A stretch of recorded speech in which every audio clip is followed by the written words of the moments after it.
Yeah, all right. Here we go. It seems that we are live. I'm gonna keep it in English until Adam arrives. So for all of you who are watching right now, let me know if the audio and the video are okay. This is always something I appreciate because this means that I know we're kicking it off okay. You see that we got Waldo in the chat saying hi already. Sorry that we're a little bit late. Due to circumstances where we were forced to start a little bit late. Adam is going to join us in like minutes, really. I'm just going to keep the ball rolling a little bit. AV is okay, says Waldo. This is always a good thing. I like it when AV is good. Thanks, Waldo, for keeping it real. And we got Douglas chiming in saying hello. So what's going on right now? First of all, you guys are getting a great reflection in my glasses, which is always a fun thing. We're going to do a little bit of a Ahsoka live stream. We're going to talk about Ahsoka, Ahsoka Season 1. I think we can say Season 1. Nothing is confirmed or denied until we hear a thing or two more. But yeah, we got... we're going to do a little stream about that. We're going to do a little talk about Ahsoka Season 1. So if you guys are into Star Wars, especially if you're into like Star Wars Rebels, and I guess Star Wars Clone Wars in a way, because I think Star Wars Clone Wars is a big part of the deal. We're gonna walk through a list that we have. Oh wow, yeah, we got a real big list of things that we can sort of go through. But yeah, keep it going. If you have any comments or questions about Ahsoka, Star Wars Ahsoka, drop it here in the chat, and me and Adam will get to that as soon as Adam joins. And that's gonna, it's gonna be there. He's gonna be there in like really soon. So don't you guys worry about that. We're not going to talk about beer. So for anybody here who's into beer, we will drink beer. You can comment on beer, and we will actually mention beer here and there because I got something fun for later on. I'm going to be drinking an Imperial Stout in a while, and it is something by Bang the Elephant and Emperor Brewery, who are doing some great stuff when it comes to Star Wars related beers. And it is their Inquisitor. It is an 11.1% ABV Imperial Stout brewed with things like coffee, maple syrup, some sugar, some pecans. So this should be good. This should be fun. And yeah, we're just going to wait here and chill a little bit until Adam arrives. I actually do have a beer that is related to my good friend Adam in a way, which I will mention in a little bit, because he will join us as soon as he can. I know that he will. So what are you guys drinking? I know that we've got Waldo here. I know we got Douglas here. Is anybody else watching? If you want to chime in and talk to us about what you're drinking, about what you're going to drink, about what you would like to drink, about your thoughts on Ahsoka, and stuff like that, hit us up. We like it. We love it. And the only reason I'm starting right now is because, yeah, like I said, I don't want you guys to feel like nothing is happening and leaving you hanging. Waldo's drinking a bourbon. Well, my friend, if there's one thing that I appreciate, it is a good bourbon. And actually, Woodford is one of my favorites. In the line of like accessible, easy to get bourbons, it's not like the best bourbon ever when you talk about like high end quality, but when you're talking about bang for your buck, there's a few that I really love. And Eagle Rare, 10 years old, Buffalo Trace, same distillery by the way, and Woodford Reserve in like a 30 to 40 like euro bracket of bourbons is one of the ones that I actually really deeply enjoy. I think that is one of the best that's out there. So I'm all with that. Now I feel like a freaking bourbon. I wish I had some bourbon here. I do not. but that would be great. Steven's chiming in saying I'm in and I'm drinking water. Douglas is saying he's going to chime in with some beers later on. Waldo's saying he's got the Woodward Reserve Double Oak, which is something you should try later on. We got Vanessa Kitty saying hi. Hi, Vanessa. What are you drinking, if you're drinking anything? We're waiting for my good buddy Adam to chime in and join, because we're going to talk about Star Wars Ahsoka today. I'm not going to open this beer right here. I'm not going to open it until my buddy arrives, because this is something in his honor, in a way. If you guys are wondering why I'm not looking straight at you, that is where my camera is, right where I'm pointing right now. That is my camera. That is where my computer screen is. And I got like a camera set up through my computer, through StreamYard and whatever. So that is where I'm looking at the chat and everything. So here we go. That's why, for everybody who's watching right now and wondering why I'm not looking straight at the camera, this is me watching straight at the camera. Oh, shit, Vanessa. Shit. You are winning it. Delirium Nocturnum. Holy crap. Talk about winning. Talk about being the OG. Tonight, that is some good shit. That is some good shit. Adam is saying he's setting up right now. He will be there in a moment. Vanessa, I am intensely jealous of you right now. That is one of my favorite beers ever. Like, Belgian beer is sort of like a hit and a miss, as in there's some... There a lot of the classic Belgian beers are being sold to big breweries, and I think maybe even Delirium is one of them. But it's one of those few OGs that are still keeping it real, keeping it tight and keeping it good. And I love Nocturnum. You're hitting it. Like Douglas said, that's a nice beer. It's more than a nice beer. It's one of the best beers out there when it comes to the classic Belgians. I love it. I enjoy it. Tasty. My brother said, wow, that is definitely a beer. Well, it is definitely a beer. So yeah, to everybody who's watching, thank you for watching.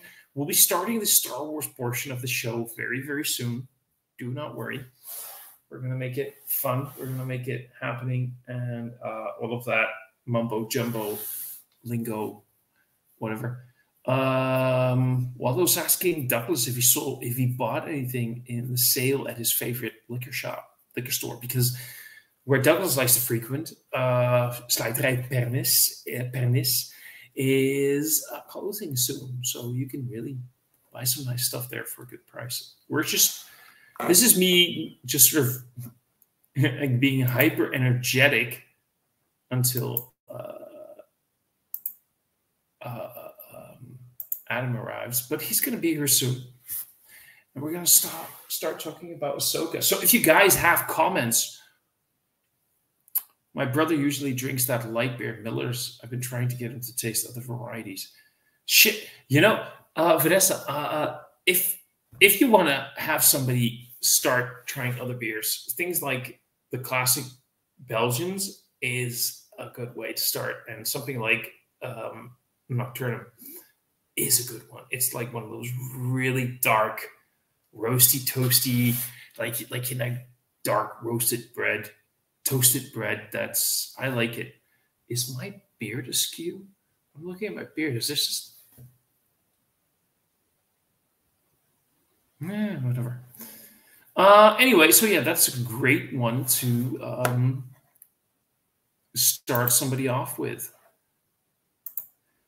So again, guys, if you have any comments already about Ahsoka, Star Wars, keep it going, keep it coming. Put them in the chat. We'll get to them, because this is what this entire live stream is going to be about. Star Wars Ahsoka. I'm going to say season 1 because I have a sneaky suspicion they are at least planning for a season 2. We'll see if they're actually going to do one. Yes, there he is. Oh, wait, I'm going to set background to something else, because the FLX guys hijacking. Sorry, mate. That's all right, man. That's all right. Don't worry about it. I'm just gonna fix the background to That'll be a good one. How you doing, buddy? I'm good. You all right? I'm fine. I'm great, actually. I'm just happy you're here. I'm going to open the beer that I dedicated to you because you are a fan of the single hop in this beer. Okay. Oh, very good. And I find it kind of funny that even though I didn't mean to, the beer is called I'm Waiting Here. I know. And you are drinking something not Star Wars related, but at least sci-fi related. Yeah, Star Wars beer is a bit high ABV first out the gate, so if I can get my camera to focus, which it won't. Yeah, I got the same problem all the time, buddy. It's called I Canny Change the Laws of Physics. An American Pale Ale. Yeah, it says I Canny.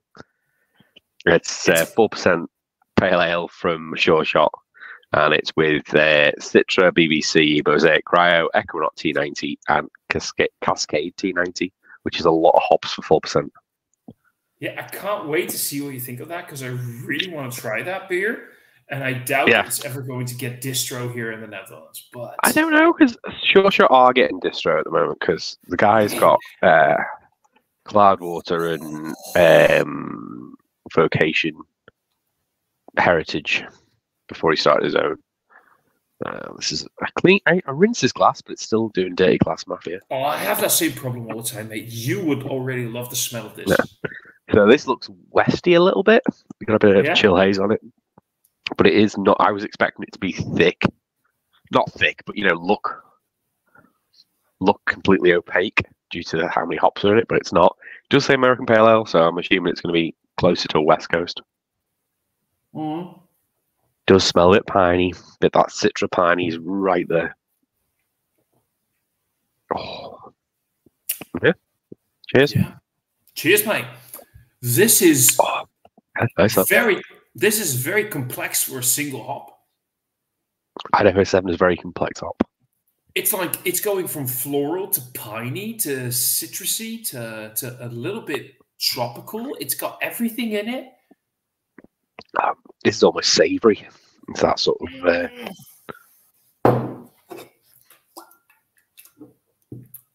I like the sound of that. You can't change the laws of physics, but you can change the laws of beer. Yeah. Right. So we chatted a bit about the beers that we're drinking. I don't know. Oh God, it's really bad Irish accent. That happened because of everything going. Okay, so let's talk.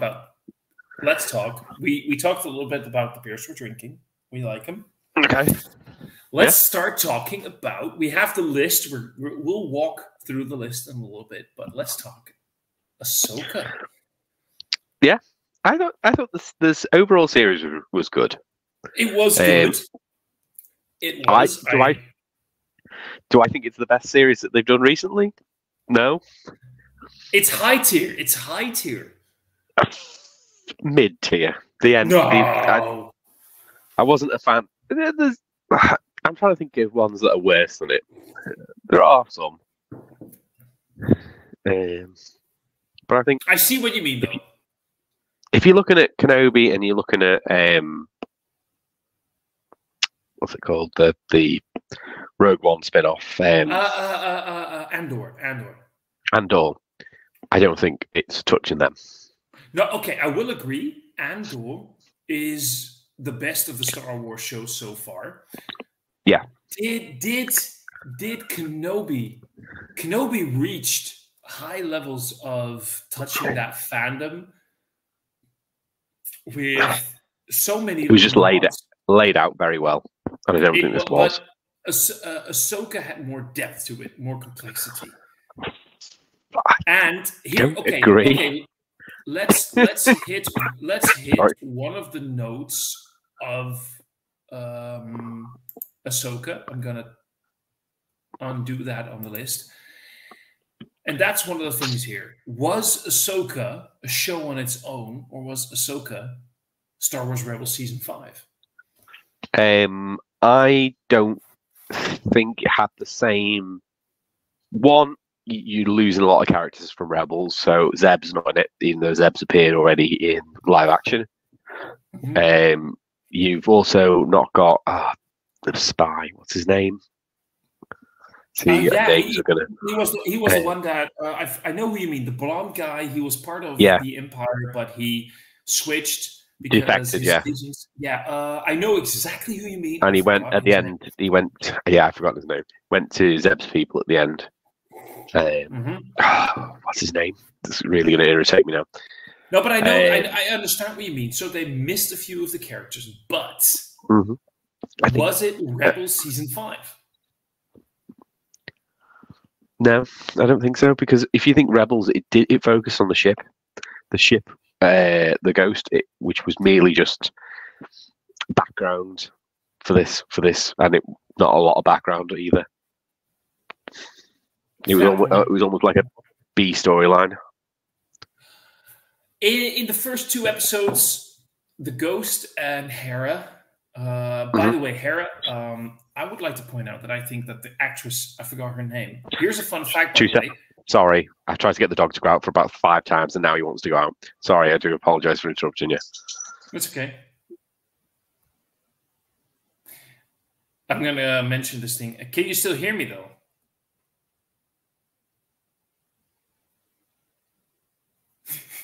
This is the fun thing about live streams, guys. You never know what's going to happen. I'm just going to quickly go through some of the He still didn't go. Pain in the ass, dog. So doesn't like cold weather. Here's a fun thing. Did you know the actress who plays Hera is the wife of Ewan McGregor? Well, the new wife of Ewan McGregor. If you've watched Long Way Down or Long Way Round, his previous French wife. Be that as it may, they're married. But I thought she did a great job at portraying Hera. And I know that there were some fans who said she doesn't feel like Hera that we left. But be aware, people. These are characters that we've seen. The last time that we saw them was like 10 years ago. Hera has has a son that is like 8, 9, 10 years old. But also, Marianne Winstead is an actress in her own right who's done a lot of other things. I love her in Scott Pilgrim. And I still need to finish Kate. I started the movie Kate. Yeah. But in any case, she did a great job. I think Star Wars Rebels was more of a component of Ahsoka in the first 2 episodes. Yeah. And then it sort of shifted into its own thing. I think as well, it did focus on Sabine. Ezra, not really. And Ezra was a key component because that's how Rebel starts. They find Ezra, and he is. And if you're not introducing him until, what was it, like episode 7, 8? You're only giving him 4 episodes. I think he was in episodes. Didn't he show up in like the end of episode 6? Oh, like the last 5 seconds, yeah. Yeah, and then basically in the end of the last 2 episodes, which makes sense, like with Thrawn, and we'll get to Thrawn in a little bit because there's a lot to say about Thrawn. Even though he wasn't in the entire series of this show, Thrawn is the main component of Ahsoka, except for Ahsoka.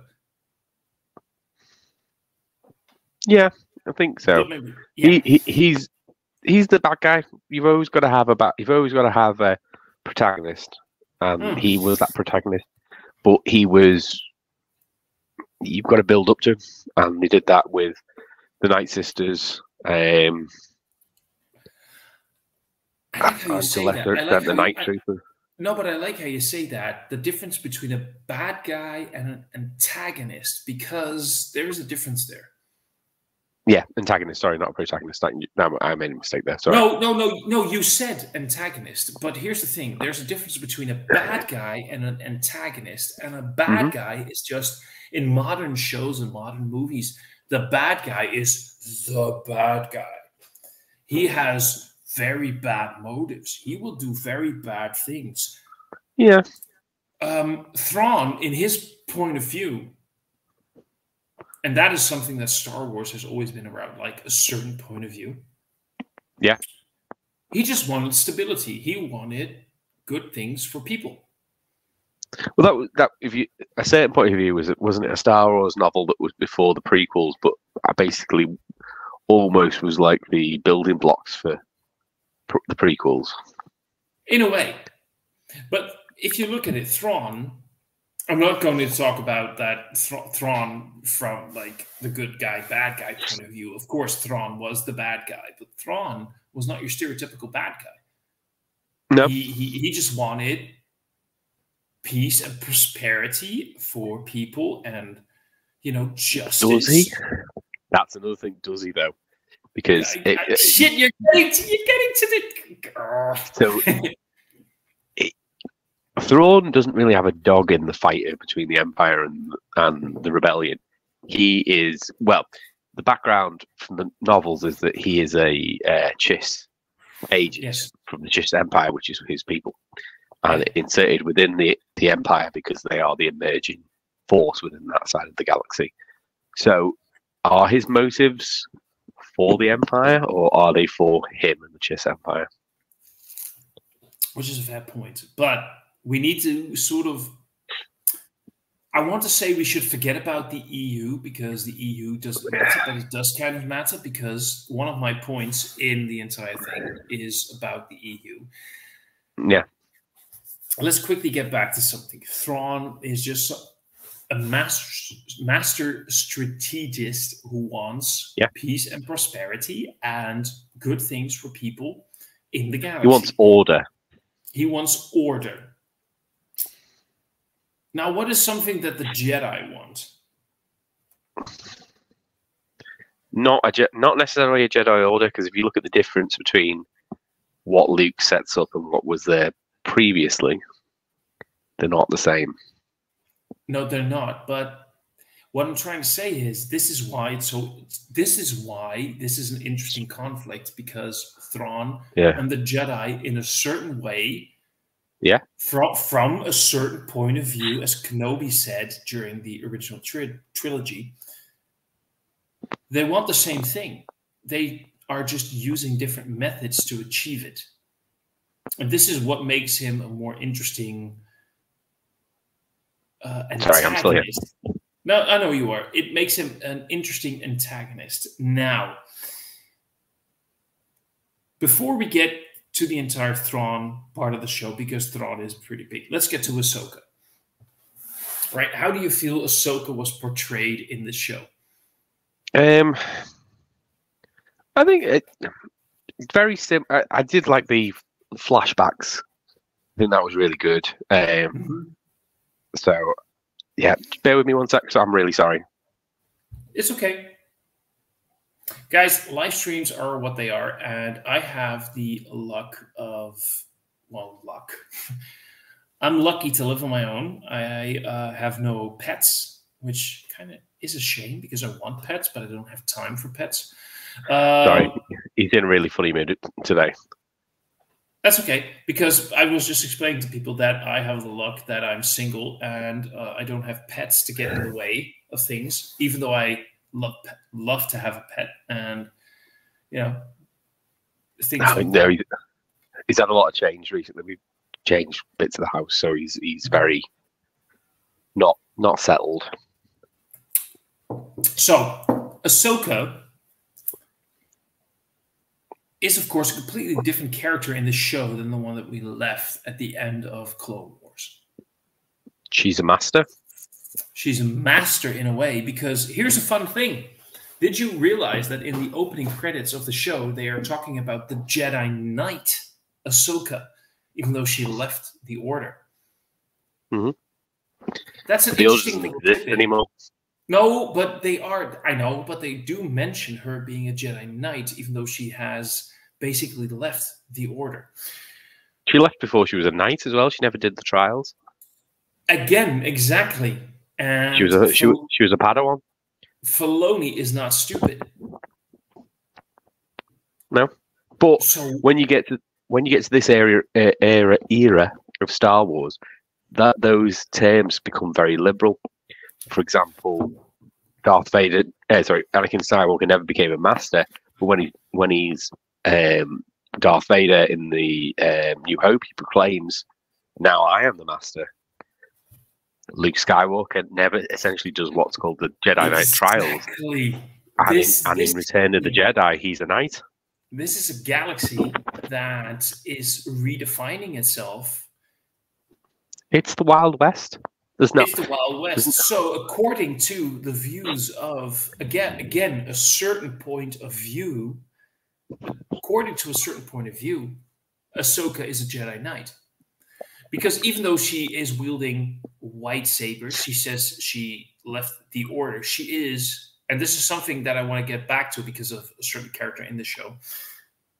We can get to that right now if you want to. Ahsoka is basically an agent of light.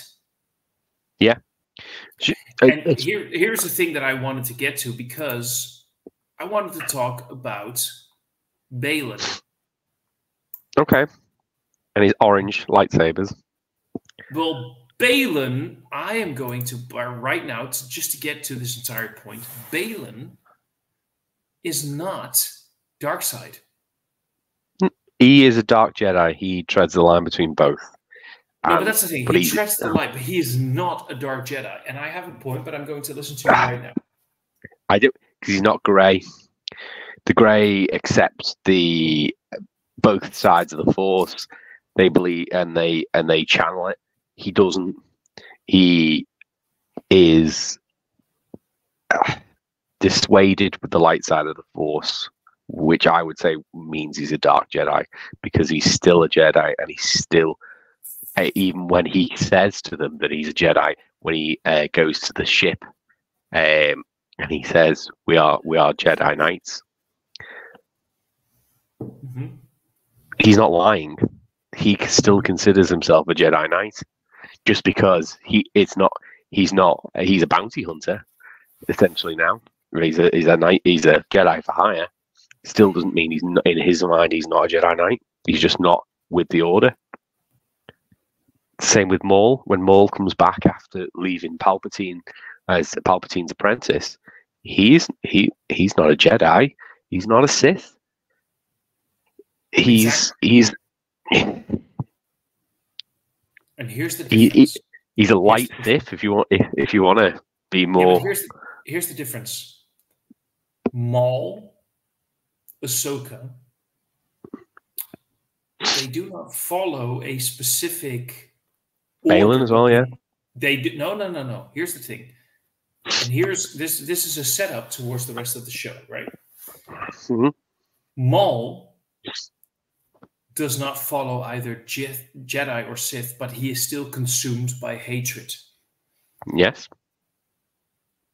Ahsoka does not follow either the Jedi or the Sith, but she still follows the light. She still follows righteousness and good. You'd have and to here's the be difference. able to, and here's the difference. To heal red lightsabers. Yes, but here's the difference. Baylan considers himself completely non-aligned. He does not believe in either the right or the good or the bad. He does not consider light or dark. He only considers the Force. Mm-hmm. He does not consider anything to be. He is just accepting life as it is. There is no light. There is no dark. There is no right. There is no bad. There is simply the Force. And that is why his lightsaber isn't red. It's orange. He does not. He's corrupted it. He corrupted it in a way that the Force may not comprehend, but it's not red. And at some point, he literally states to his apprentice two things. He literally states two things to his apprentice. I understand what the Jedi were. I loved and I miss what it should have been and what it's not anymore. And here is another thing, and that is something that I pointed in my notes. Are you aware of what both Baylan Skoll and Haiti are based on, it's Norse mythology. I wasn't until you mentioned it now. Did you Google it? No. I'll let you fill me in. I'm not completely familiar with. Skull and Haiti are based on the myth of two serpents, Skull, or at least two entities, two wolves. Sorry, not serpents, two wolves. Skull and Haiti are two wolves in Norse mythology who search and hunt the moon and the sun. And if they both devour the moon and the sun, Ragnarok will begin. And this is why they both represent light and dark. And this is why he always told Haiti, you were meant to be something more, something different. And he mentioned both the Jedi and the Sith. And he said, you are supposed to be something more and something different than the light and the dark. And he realized if they kept on going, they would both devour each other and the end would begin. And that is why he leaves her, because he realizes if I keep the circle going, it's only going to end in disaster and hatred and destruction and the end. And if I leave her to find her own way, the circle of corruption will be ended. And this is the story of Balin's skull. He decides to end the entire cycle of master and student to completion, as both the Jedi and the Sith follow it. He circumvents the rule of two. Exactly, in both ways, because this is the thing. You just mentioned the rule of two. Not only does the Sith follow the rule of two, so do the Jedi. Mm-hmm. And if you break the circle, to a point, they don't kill their master. So there is always two, and then you always still have a master. He doesn't eventually. You don't kill him to become the master. Perhaps, but the circle always keeps on going. I think he has so much disregard for life, and that for me means that he is dark, because when he has no problem with killing anyone, he has no problem at all. He pauses when he fights Ahsoka, because Morgan Elsbeth tells him to kill her, and he goes, it would be a shame to kill her, but he still does it anyway because he has no regard for life. That is merely sentimental value from when he was a Jedi. Yes, did he know?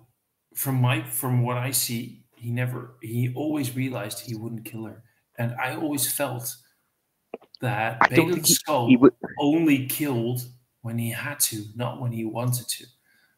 I don't think he cares. I don't think he cares. It's not a case of, it's a complete disregard. He doesn't care. It's not going to benefit him, so he's not going to do it. But the problem is he's a for hire. So if someone is getting paid to do it, he's going to do it because he's for hire. But he doesn't care either way. But then we get to the point. Her life is an inconvenience. But then we get to the point of the Mortis gods. Where was he going? Because he said he was drawn somewhere. It's the brother. Is it the brother or the sister, or is it because where was he standing? Where was he standing? He was going to where they were pointing, and it's the brother that's pointing. No, it wasn't the brother. It was the father. He was the father. He was in the middle. He was standing on the crossroads. He was standing on the middle of the path. Towards the entrance to the Mortis gods. Both, I completely agree with you. Both him and Ahsoka have very parallel lines, and both. So with Ahsoka being the light, you see her when she fights Anakin, she rejects the dark, and you see Balin reject the light. Neither are fully both, and neither, but both are on the path to become one or the other, and that's how it'll end. Because Balin, is it possible that perhaps he was skewing more towards the dark to achieve a goal, and she is more towards the light to achieve a goal, but they're ultimately on the same path? Here's the thing. The slow corruption, right? Life is not about reaching a destination. It is about ways of traveling. And they are both learning ways of traveling. This is why, at the end, we're going towards the end. I shouldn't go towards the end right now, but here's something teasing towards the end. We see at the end of the show, the final shot is Anakin being the Force ghost towards Ahsoka, right? Who better? Who better to teach someone about who is so much in turmoil on the path of both the light and the dark? You're giving Balin too much credit. He doesn't care. No. I'm not talking about Balin. I'm talking about Ahsoka and Anakin. Okay.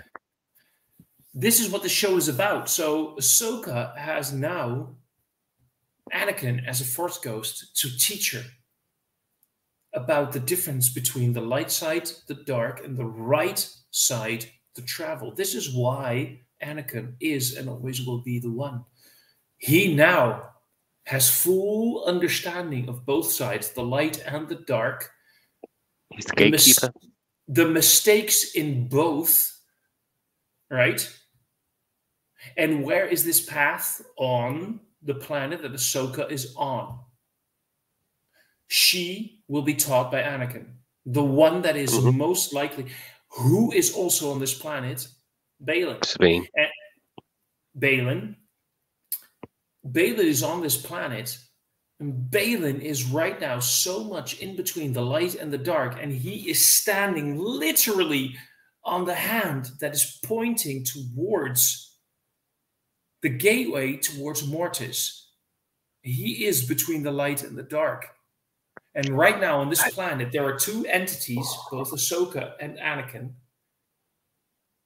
And I think this entire show will be if there is a season 2, it's going to be about Balin finding his way between the light and the dark and the balance between both. Unless they drop the Balin character completely. That's another point of this live stream, because unfortunately, go and tell people. Ray Stevenson passed away. He finished this project, and I think he was started a new project, didn't finish it, and unfortunately passed away with a heart attack. So they have an option. They can rewrite, recast. That's it, really. You can't CGI, maybe. I don't know. No, you can't CGI. One of the best, one of the most beautiful characters. I think it'd be in poor taste if it did. They shouldn't they can recast. I'm okay with that, but they shouldn't do CGI things with it, because you mentioned, by the way, we're going to talk about that a little bit. But this was one of the best characters that we've seen in Star Wars in a while, hasn't it? Balin's Call. The character's well written. If the character development was great. I think Dave Filoni's character development is always spot on. However, his storylines lead sometimes. I think he needs a lot of support when he does storylines, and I think in this case he wasn't supported the way he was in the series for Rebels and Clone Wars. Let's go to some of the comments that we posted, because. Sorry. Okay, so Skull and Hati, the Norse myth and White Sand, made sense that he left her. We discussed that. Can we strike off Balin and the Mortis gods? Do you want to get more into that? Strike it off? Yeah, I've done it. We talked about that.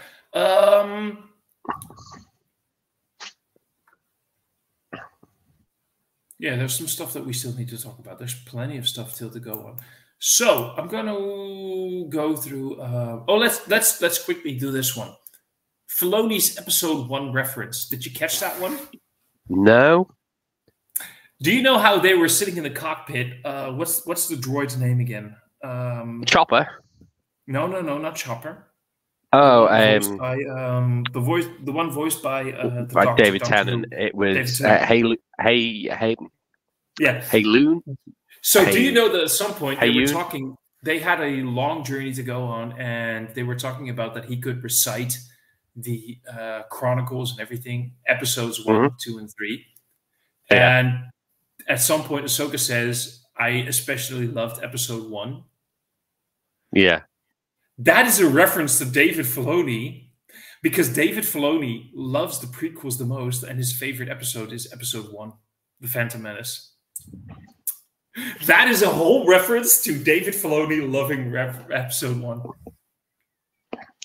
I suppose he's, not even the best. It's not even the second best one. No, I know, but it's still funny. I liked it, and I needed to put it in this live stream because that is David Filoni just really appreciating the prequels, because I love the fact.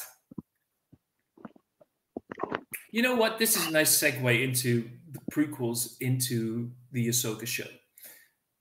Did you catch the entire live stream thing and the videos of about several months ago? There was Star Wars Day, and they did live streams, and Hayden Christensen was being interviewed, and he just got emotional and choked up because people started chanting his name and Anakin's name and appreciating what he did. He was hated so much in the beginning of, and now he's being appreciated for his Anakin and his Darth Vader. I think it was Haley Joel Osment that was the first before Hayden was cast in episode 1. I can't remember the actor's name. Yeah, that kid got fucked up, man. It wasn't Hayden Joel Osment. I know what you mean, but that kid did some weird shit. But yeah, he got But to see that kid got off worse than Hayden. He did. That is really true. But to see Hayden choke up, and Hayden's cameos, Hayden's scenes as both Anakin and a little bit of Darth Vader in this show, is just so. It was perfect. To me, it was perfect. It was. Well, I found out, I didn't realize that Hayden and Rosario Dawson, who plays Ahsoka, had a previous relationship. I didn't know that. They both went to acting school at the same time in Toronto. Didn't know that. They actually did like an MTV Movie Awards thing together at some point. Yeah, because Rosario Dawson's not Canadian. That's why I was like, why is she going to acting school in Toronto? But she was near the border or something. I don't know. But that was great to see. But apparently, they have a history as both friends. But to see Hayden in that one episode, episode 5, I think it was, showing so much of a younger Skywalker, Anakin Skywalker, during the Clone Wars, channeling Darth Vader to Ahsoka to teach her a lesson. It was all about Anakin becoming full circle, and Anakin as a Force ghost realizing that he is the chosen one. He is the one that brought balance to the Force, and he is the one that is most equipped to teach through the Force a whole new generation of Force users, including Ahsoka. The dangers and the traps, but it was so beautiful to see, because it wasn't just Anakin, it wasn't just Hayden Christensen being both Anakin and Darth Vader. It was Anakin Skywalker reliving his experiences as Darth Vader and using it almost as a therapy to reach a wholeness in himself. And also, as well, people making the big deal about him training her as a Force ghost in the world between worlds. But if you think about it, this is actually not even the third time that Force Ghost has trained someone else. You go back and look at the original series where Obi-Wan trained Luke. You go to the Rebel storyline with Qui-Gon coming back to show Yoda how to embrace the fullness of the Force. Yes. You go to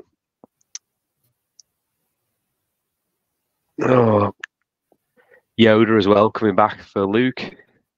Yes, and through holocrons, people like Darth Bane and everything teaching Yoda in Clone Wars about the ability of, you know.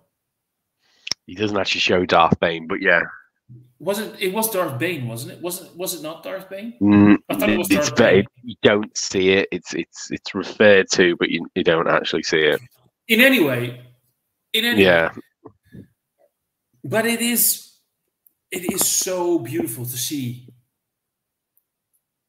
Hayden Christensen becoming full circle in more ways than he did in Kenobi, because in Kenobi he did the entire, you know. Sorry, and that was the other one. Sorry, at the end of Kenobi with Qui-Gon coming back for Obi-Wan. Exactly, that was another one as well. But in Kenobi, we saw Darth Vader. Mm-hmm. This was one of the most beautiful. Okay, I'm going to go quickly full back on something that is a big problem in the Star Wars prequels. George Lucas is not a good director. He's not a great director. He can tell stories through pictures and images, but he's not a great director. And I think he's a good director. I just think he can't write a script because he can't do dialogue. No, but he can't work with actors as well. That's why he's not a great director. And he can't work with people. Literally, some of the actors and actresses in the prequels have said George Lucas basically said, stand there, say the words, look okay, I'll make it work in pictures. Literally his acting directions as a director. I do always wonder what would have happened. Can you imagine if the prequels were directed by Steven Spielberg with George Lucas as producer, and that's not because that's been done. That was Indiana Jones. That was it. So it's not. Literally today, I saw this, or was it yesterday? I saw this reel where it was like, this is what George Lucas said Padme should look like when she's telling Anakin they can't be together. She looks like a dominatrix. She looks like the most hottest person ever, because he thought that would look great if she looks so beautifully sexy. Padme looks like a freaking dominatrix when she tells Anakin, who is anxious and in lust and in love. If you watch any of the YouTube send-ups where they do the face grab of Obi-Wan, they insert Padme into that bit, and she goes, "Yeah, I was just teasing him." Exactly, it doesn't work. He doesn't understand actors, but you give Hayden Christensen. We all know that Ewan McGregor and Natalie Portman, and people like you, Qui-Gon Jinn, whoever always thinks is American, and she's not. She's not. No, she talks like 6 different languages, including she's Israeli. It's amazing. But we talk about Qui-Gon Jinn.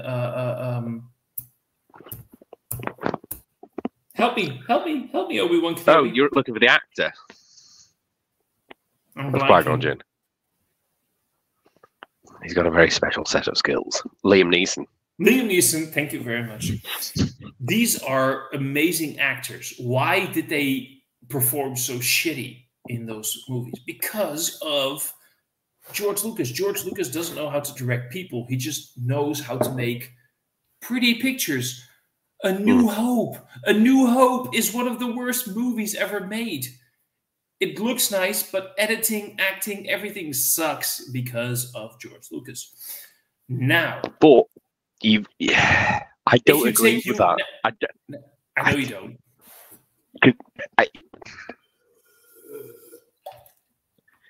No, I don't think it is. But A New Hope sucks. A New Hope is a bad movie. A New Hope is groundbreaking in many ways, but it's a shitty movie. But now you take people like Hayden Christensen, you put them in people with directors that use him in the Kenobi show. There's no Alec Guinness film that's a bad film. Even Alec Guinness thinks, if you look at interviews with him, even Alec Guinness was like, I don't know what Star Wars was about. I don't understand it. He's a grumpy man. No, he's not a grumpy man. He's a really grumpy man. Well, yes, but but he didn't get it because he was badly directed. If you are properly directed, look, I did acting classes. I went to theater school. I know a little bit about acting. You can't tell me his delivery in that scene with Luke, where Luke looks like he's going to brain himself with a lightsaber, where he explains, and it's been done so many times online, that line where he says about his father. There's so much foresight there to what George wanted to do, and the delivery from Alec Guinness is brilliant. Even George didn't know, because at that point, George should have known that the sword that was given to Luke was the sword that his father used to kill kids. And Obi-Wan knew. Obi-Wan knew, and he didn't say anything. That was the youngling slayer. What about all the good he did prior with it? Before? Fan-fucking-tastic. That was the sword that killed children. And he was like, your dad wanted you to have this. But no, he didn't. His dad never said that he. His dad never said that he wanted. No, he didn't know he was. He didn't know he was existed. But what I'm saying is, that was also the sword that freed the Twi'leks when they were going as slaves. There's so much. There's so much that sword did. Look, fandom doesn't even call that sword the lightsaber anymore. The fandom calls it the Youngling Slayer. Well, I think he maybe found out after the fact that's why he changed it in Return of the Jedi. He was like, "You're gonna cut my hand off? Yeah, go for it. This sword sucks." Anyway, but yeah, no. But what I wanted to say is, look at what Hayden Christensen as an actor got to do, right? Yeah. In Kenobi. In he's also a lot older, and he's had other roles since then. No, but he was awfully young. Great. No, but if you look at some of the things he did back then, he was so good back then. And even if you look at some of the moments in Revenge of the Sith, this kid had acting skills, man.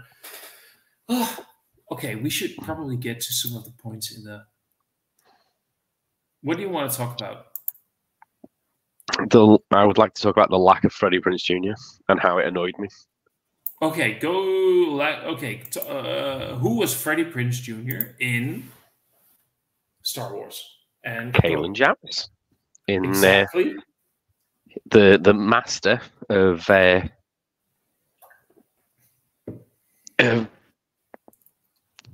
we went to rescue, Ezra Bridger, and I did not like that they refer to him so much, and he didn't. I can't believe that he wouldn't. I know he doesn't like acting now. He does everything behind the scenes, but I can't believe there was no point where they could have just done a voice, literally a voice part, where Ezra is looking at the lightsaber when he goes to make it because he's lost his one, or he gave it to Sabine. Oh, there we go. I'll break mine out in a minute. I'm just finishing. Go for it. I'm just showing it, man. This isn't about the beers. This is about, Yeah, even a voice where it could have just you could have even got a stand in and done the back of his head and had Ezra in the front and just had his voice saying about lightsabers and the form that Ezra uses. They literally used a part of his lightsaber. Well, not literally, but you know what I mean, right? Yeah. It was the same design, and have you seen them online blowing up about going, where did they get the kyber crystal? You are in a warehouse of centuries old lightsaber parts. Are you telling me that there isn't like a whole cabinet devoted to kyber crystals? Right. I'm surprised Ahsoka hasn't dipped into them and tried to sell them off, to pay for the repairs of the ship. So this is one of the things. This is one of the big flaws that I feel Ahsoka did. Mm-hmm. Okay, this dude was. We saw his child. We saw his widow, essentially. Literally, like his widow, his wife, his baby mama. Because they were sort of married. In old Celtic customs, if you have a child together and you raise the child together, you're married, right? It doesn't matter about love. They do have a scene in Rebels where that is essentially like a wedding. Exactly. So, what the fuck? Where, unless they're saving him, of course, for. From what I understand, is Freddie Prinze Jr. didn't want to go back on roles that he's done previously, and again, he is not doing. He's all behind the camera at the moment. Isn't it kind of interesting that Freddie Prinze Jr.'s wife, Sarah Michelle Gellar, mm-hmm. did Star Wars Rebels? Who was she in that? She was one of the Inquisitors. Oh, right, okay. Yeah, not really. They cross paths all the time. But my thing is, as well, I wouldn't even used him. I would have lifted some audio from Rebels and done it that way. If he doesn't want to be in it, fine. But we own his product for Rebels, and we're going to lift it and use it as a memory. Mm-hmm. Mm-hmm. Very sweet. Mm-hmm. Extremely sweet. Mm-hmm. It's what Bang the Elephant do. Mm-hmm. And Emperor's goes very sweet at the moment. Mm-hmm. You might want to sit on that one for a while. Mm-hmm. It says something about pecan. Mm-hmm. It says something about. So this has maple syrup. Yep. Dark brown sugar. Oh yeah. It says something about pecan and coffee. Mm-hmm. No coffee. It's all syrup and sugar. Very unbalanced. Yeah. I'm sorry about exaggerating, but this beer is exaggerating. This is not beer. This is maple syrup and sugar with 11.1% alcohol ABV. It probably the base beer is probably quite nice, but obviously then it's been sweetened. What base beer? it's. I'm glad that it's. But you're not going to taste it. The amount of sugar and syrup in there. Okay, so I am getting a little bit of coffee. I'm not gonna lie. There is a coffee roast, and there's sort of like this sort of sugary caramel nuttiness that invokes like roasted nuts, like almost like coconut. And it has an earthy note to it. I'm not gonna lie, but that's all supplanted by caramel syrup.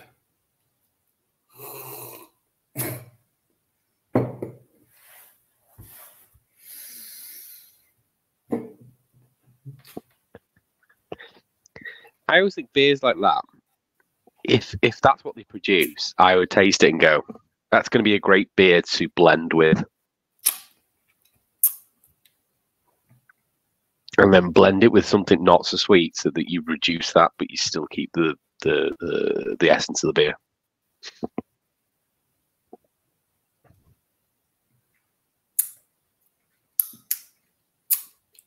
So, in any case, Ahsoka.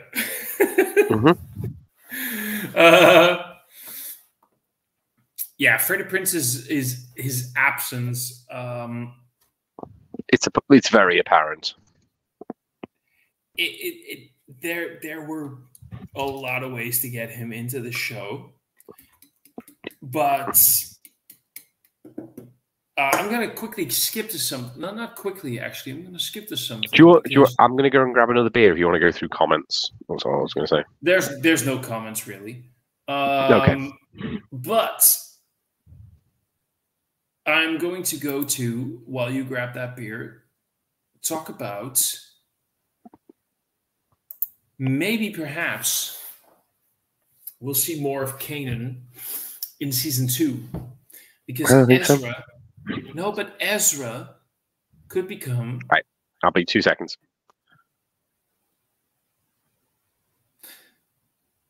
There is a certain son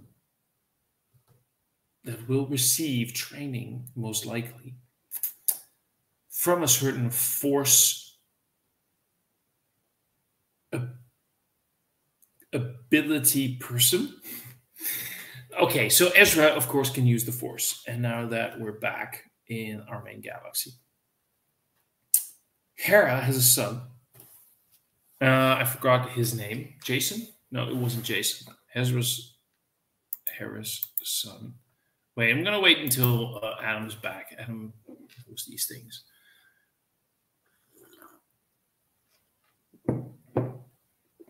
This is so sickly sweet. This is not a beer. I'm going to have diabetes. I'm going to die because of diabetes. I'm going to die of diabetes. I'm just going to wait until Adam's back because I have questions for him. My questions are many.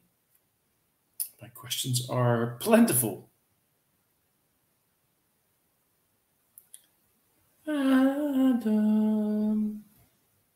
where are you? Adam, get here. Get in here. Adam.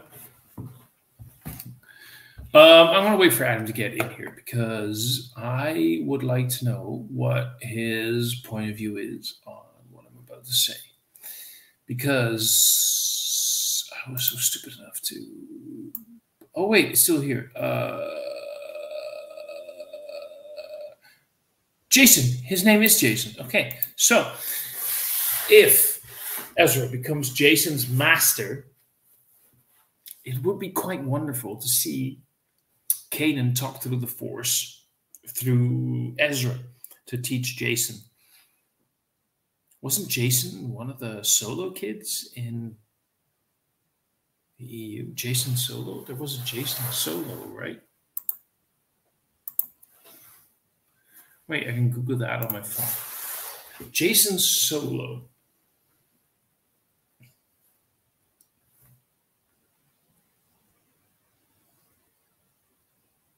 This is interesting. Jason, why did not...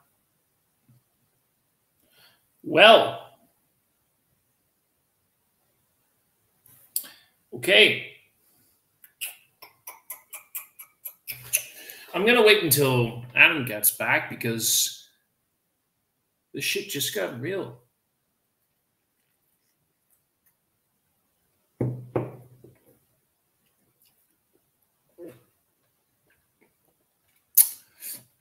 If you ever want to drink caffeinated sugar water that isn't a fucking energy drink, but it has 11.1% ABV and alcohol, this is fucking it. Sorry about that. That's okay. I just realized something, but you go first. I was going to say, I've got Death Star Episode 2. I don't have 1. I've got 2 and 3.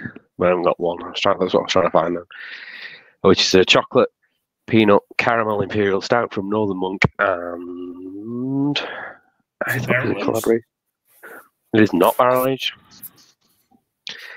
However, it was canned. Well, no, the best before was April 2022. Yeah, so you'll be fine. Stouts, especially adjunct stouts, aren't the best beers to age, but it's not going to be bad. Wasn't intentional. No. So here's the thing, right? Jason, his name is Jason. Yeah, with a C. Yeah. Are you aware of the... Oh. That's nice. What about my hands when I was out there? You're in for a treat, huh? Yeah, it's very peanutty. Okay, while you're pouring that, are you aware that there's a Jason Solo in the expanded universe that was discarded by? Yes, it was supposed to be Ben and Jason. And no, they just moved. But are you aware that the Jason Solo in the expanded universe became Dark Lord of the Sith? Yes. Okay, so what if Ben was the light, and then they swapped it when they did the sequel. So things could change, but anyway, Jason. What if we get to see more of? God damn it! I forgot his name. I suck at names. His father. Yeah, please help me. Kanan Jarrus, originally Caleb Dune. What if we get to see more of Kanan? What if we get to see more of Kanan in season 2? Because, like you suggested in the comments that we did for this, that Ezra will be his master and teach him in the ways of the Force, because we saw in season 1 that he is not just sensitive to the Force, he's actually pretty goddamn good. And he's pretty strong on the Force. So that would be a segue into getting Kanan into season 2. And I think this is something, and this is something that I want to get into after this is done. I want to get into something about planning towards more seasons and the future of Star Wars. What if season 2 will delve more into that? Yeah, Kanan is always is deceptively. He's always underrated as his ability with the Force because he hides from it for a long time. But if you go back and look, he outsmarted the Bad Batch when he was a Padawan. He bear with me one second. This bloody dog. Sorry, he's having an absolute nightmare. We're not hearing anything. We're not hearing him. Don't worry. No, I know, but I've got to let him out because he's just crying at the door, but he doesn't want to go outside. It's a pain. Good.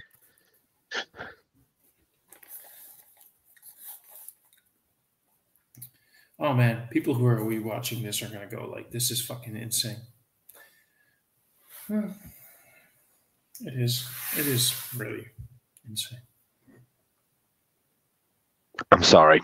He wants to go out, but he doesn't want to go out in the rain. And he doesn't understand that I can't stop the rain. So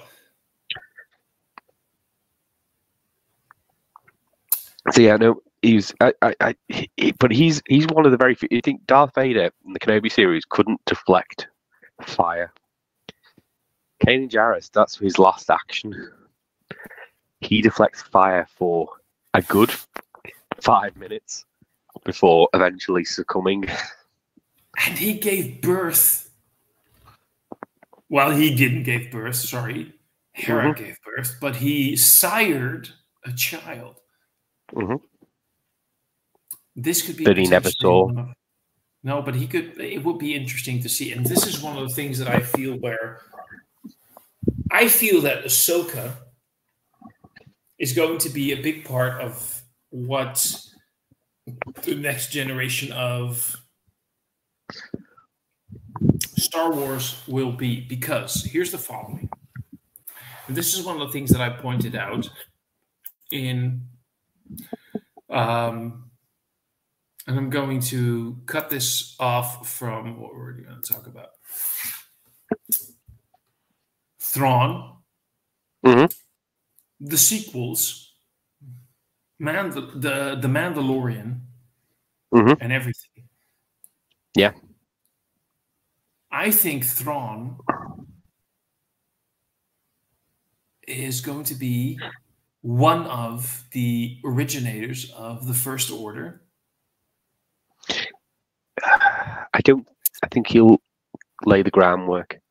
With the Shadow Council. Yeah. That includes Captain Paleon. And Captain Paleon is one of the characters that in the original expanded universe was one of his lieutenants, if not his lieutenant. And we know that the First Order was created in the shadows by Palpatine. Palpatine uses the dark side of the Force. The Night Sisters use the dark side of the Force. Most unnatural. Most unnatural. And I think that in the end, Palpatine is using the Night Sisters to bring forth the return of Thrawn, who with his might and his strategic insight will finally create the First Order. There's only one problem with that. Which is? Palpatine hated the Night Sisters. In fact, yes, Dooku went against Palpatine to use the Night Sisters because he knew that Palpatine hates dark side magic so much. But that was before Palpatine died, and Palpatine is okay with using anything at his ability. And I think in the end, Palpatine will use the Night Sisters because they were able to communicate through the Force to bring back Thrawn and Thrawn's strategic and resurrect the whole insight. army.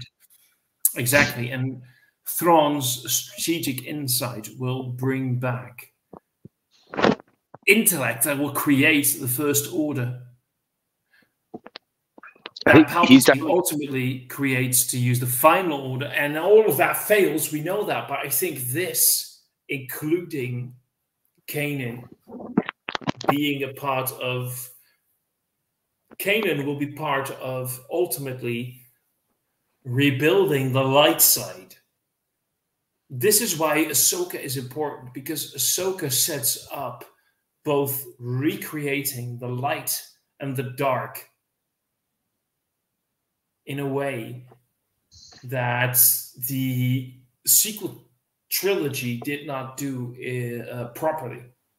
The trilogy tried to, but it didn't in a very structured, complex order. If you know what I mean.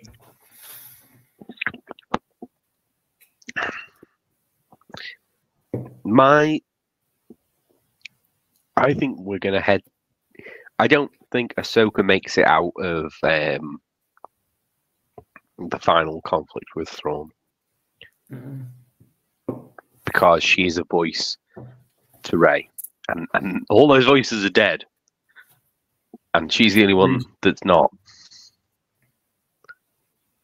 And we still have some years to go. And I agree. Well, maybe she won't die, but there's a good chance that she will stay in that universe.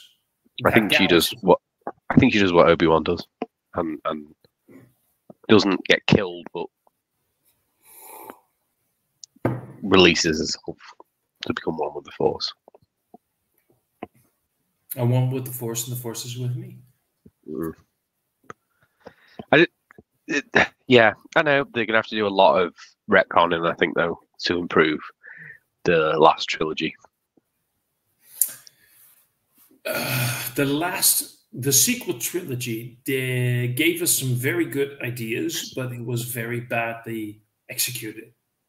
Yes, because of the mismatch of producers, directors. It was a hot mess.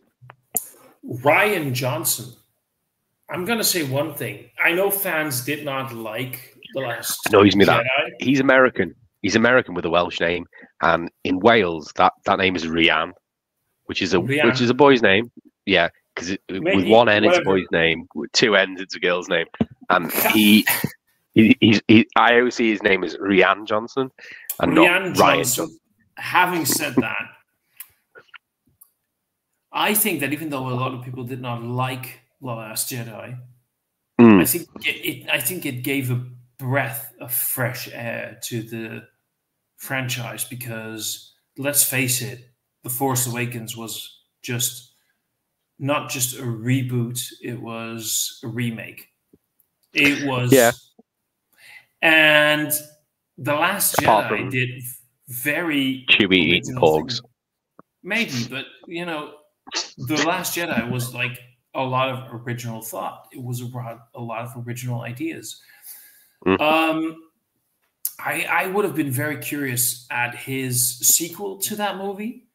I was very curious about when he did not get to make that sequel, when they said that he could do another trilogy. I was very curious about that trilogy. Apparently, he's not making that trilogy anymore. All I know is he did some original thinking, and original thinking is what this franchise requires. So many stories though to be told. Like I'm really excited with them doing High Republic stuff. I don't know whether that's going to be live action or whether it's going to be animated, but that's going to be really exciting to go that far back. You go like 1,000 years back. They've been doing High Republic for a few years now, all in novels and comics. Yes, but I've heard that they're doing a series. I would like that. I would like that. But I don't know if it's live action. In any because case, everyone's pushing for Keanu Reeves to be Revan.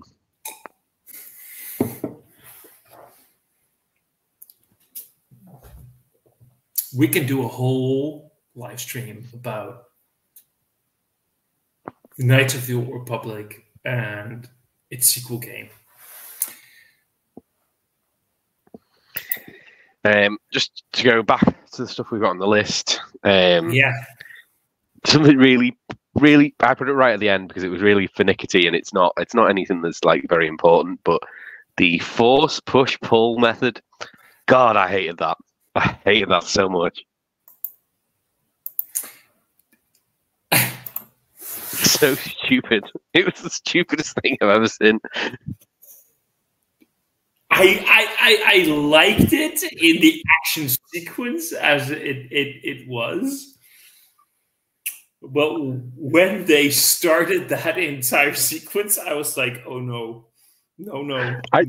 I get the idea that this was written and he just made the jump. He just force jumped on, and then what happened is Kathleen Kennedy was just on site for one day, and that was her only contribution to the whole series. Yeah, it just.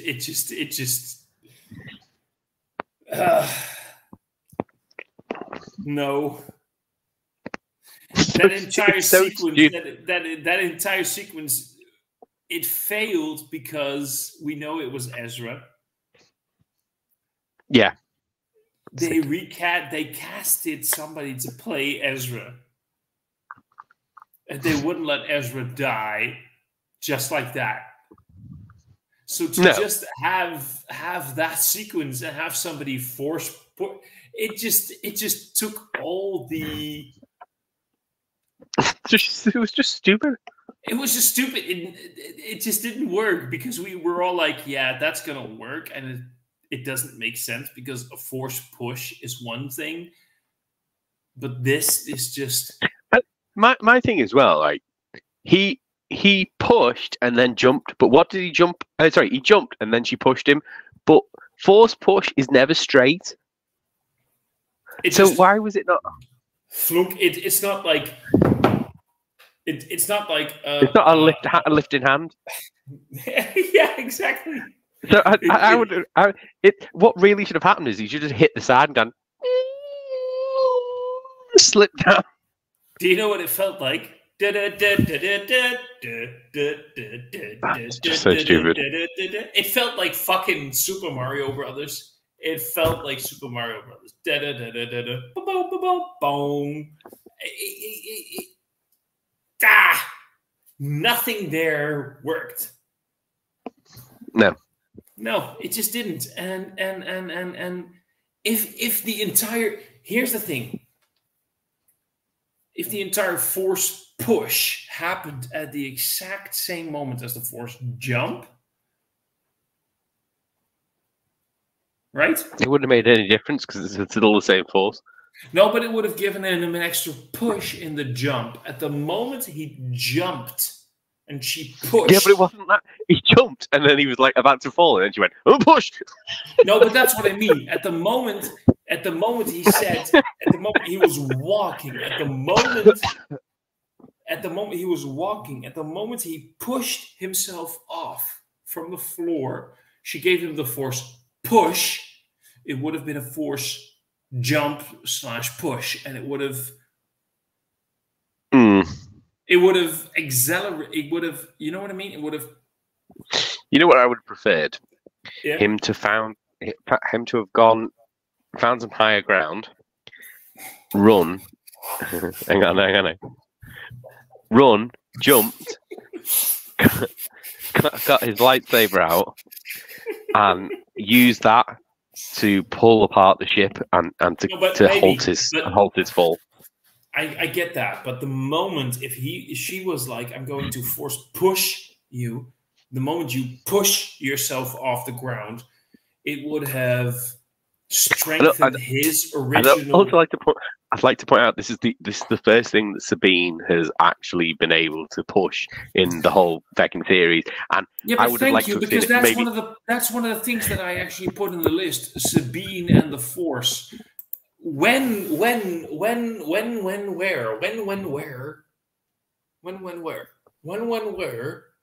did Sabine ever use the Force? I've seen some videos of where they go back through Rebels, and there is elements of where she has a lot of insight that she shouldn't have. And she's able to use the dark saber quite successfully. That someone that with the Force would have to have training from Kanan as well. Also, he talks about guiding her within the Force. Okay. Well, I see that's one of the things that I wanted to mention. Like, where the hell did that come from? Because her entire force using and whatever just felt like all over the place. It just, are you still there? I'm still here. Sorry. Yeah, your video just dropped. But okay, that's one of the things that I wanted to mention, like Sabine and the Force.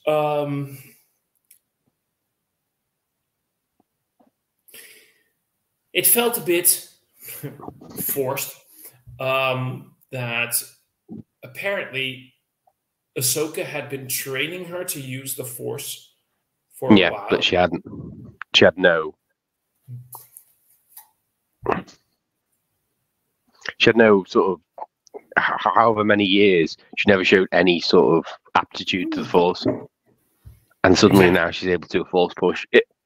It's stupid. What I would have preferred is is it Luke? I can't remember. I've seen it before where the first time they use the Force, they pull the lightsaber into the hand. Yeah, it's Luke. I'm sure it's Luke. Very well, yes, it was Luke, but both Luke and Rey, mm-hmm. and even Anakin, according to Qui-Gon, all had a sensitivity to the Force.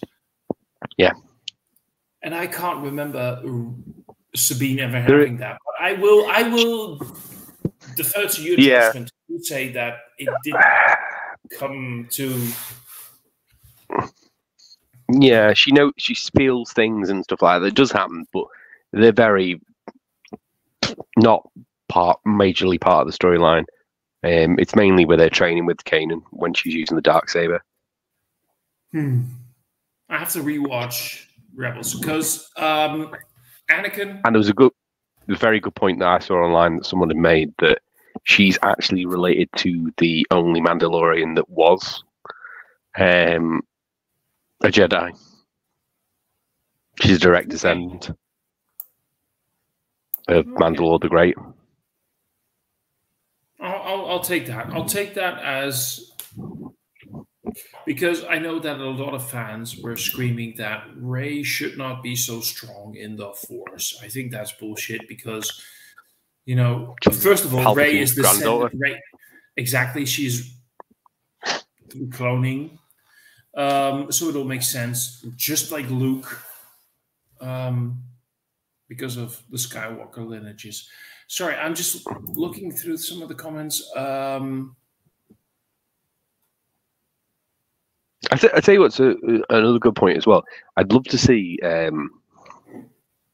So obviously, Anakin's father allegedly is the Force, but I've seen a fan thing that says that it isn't actually Darth Plagueis was his father, and according to one of the comics, it's not Plagueis. It's actually Palpatine using the Force to create, the midichlorians to create Anakin. It wasn't. Yeah.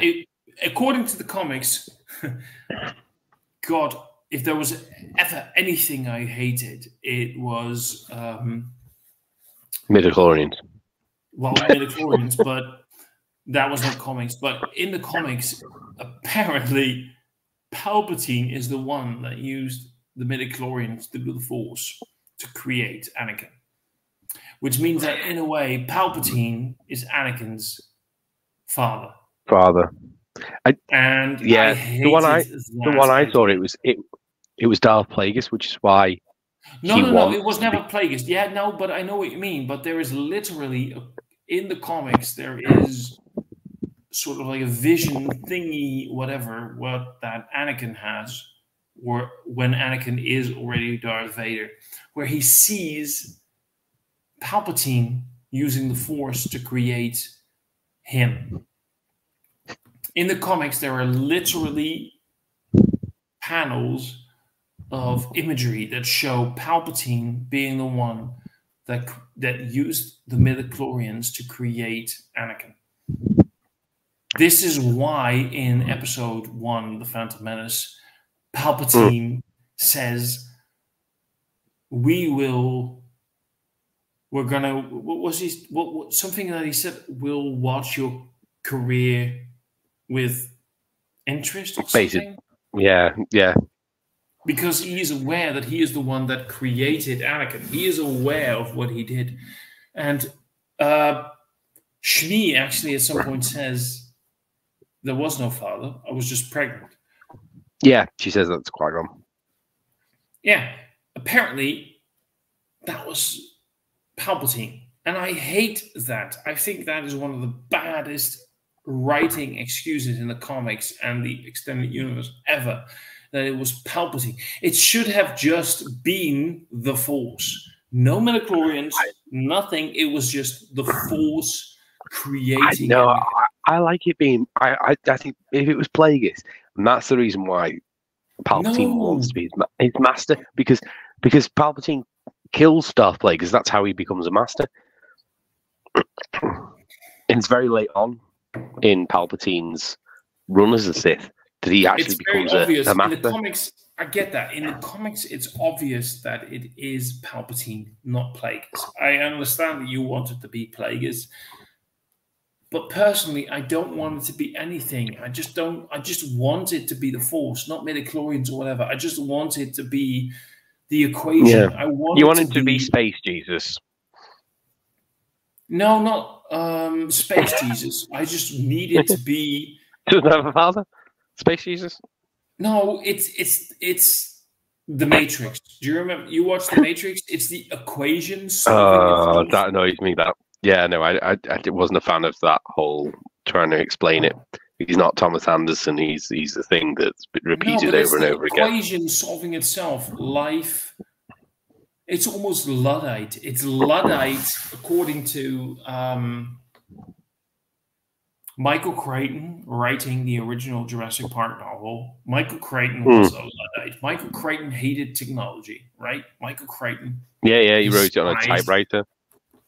Michael Crichton is a Luddite, and that is apparent in a lot of his novels. Michael Crichton. Did he write A Computer Wears Tennis Shoes as well? What? Just about AI. I don't remember. I just know he wrote many things that involve technology destroying humanity. He wasn't a fan of it. Michael Crichton was a Luddite. Michael Crichton basically wrote the line "Life finds a way" because he felt life finds a way. That is what the Force should have been. It should not have been midichlorians. It should never have been Palpatine or Plagueis or whatever. It should just have been. It was life finds a way. The Force finds a way to balance the equation and create. The Force creates the Antichrist that becomes the Christ. Yeah. That is what it should have been. It should have never been anything more than that. That is what it should have been. And who is the person that fucked it up? It was George Lucas. George Lucas created the destruction of his own creation because he overthought bullshit. There you go. Yeah, maybe. Maybe? What do you mean, maybe? Maybe. I think without George Lucas, Star Wars wouldn't exist. Yeah, but he did destroy it himself. He became his own antagonist. George Lucas became his own dark side. He created his own destruction. And oddly enough, within it, he created the rebirth of his own creation. Yeah.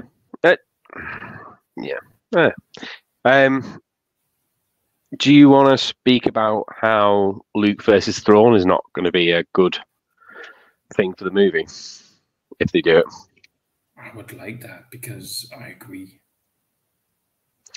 Whereas, because Luke's a warrior and Thrawn's a tactician, and more suited people would be Leia or Mon Mothra because they were tacticians, not warriors.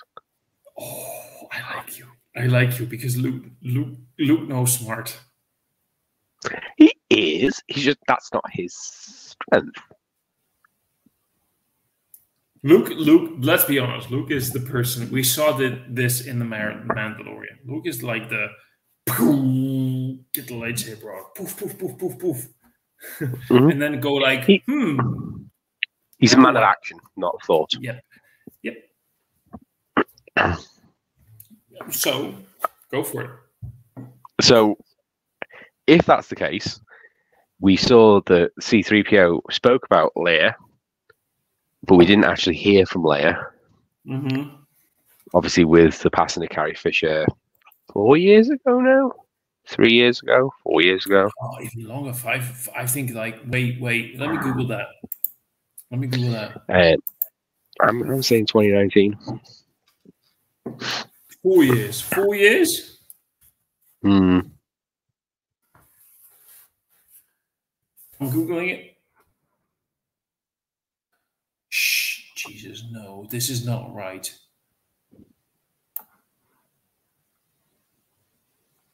When do you think she passed away? It can't be any earlier than 2015.